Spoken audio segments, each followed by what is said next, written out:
I am convinced that we in America have lived through an anomaly of Christianity. We've had about 150, 200 years here of a strange kind of Christianity. It's the kind that gets up on Sunday morning and goes to church, and we sit there and listen to the preacher preach, and we call each other brother and sister and shake hands with one another and hug necks and go home and watch the football game and eat a big dinner. And if we're really dedicated to the Lord and really sacrificing for Christ, we'll get up maybe and go to the evening service. And then if we're absolute fanatics, we show up on Wednesday night, pray.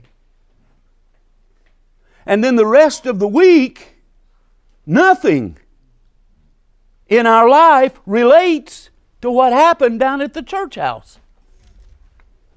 You see Brother George over at the church house, and when you see him down on the job, he's just, hey, George.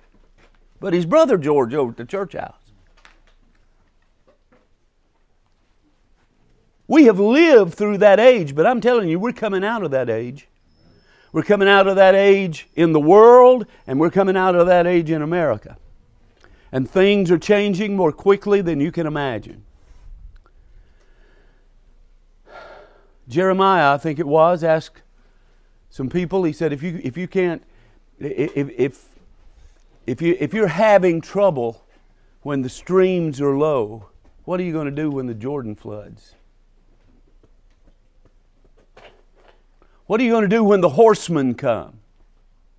If the footmen bother you, what are you going to do when the horsemen come? Listen to me, fellas. I'm saying this to you. It doesn't matter how you feel. It doesn't matter what you think. It doesn't matter what the devil throws at you. It just doesn't matter. It doesn't matter. Get off your feelings. Quit petting yourself. Quit thinking about what a rough time you're having. And think about what a rough time some other brothers are having. And go somewhere and bury your face in the sand and weep for them.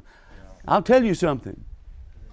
If we get our minds off ourselves and get our minds on our brothers and sisters, and especially our minds in worship on the Lord Jesus Christ, a whole lot of problems that we're having would be gone. They'd be gone. I'm talking about personal problems that we have in our lives.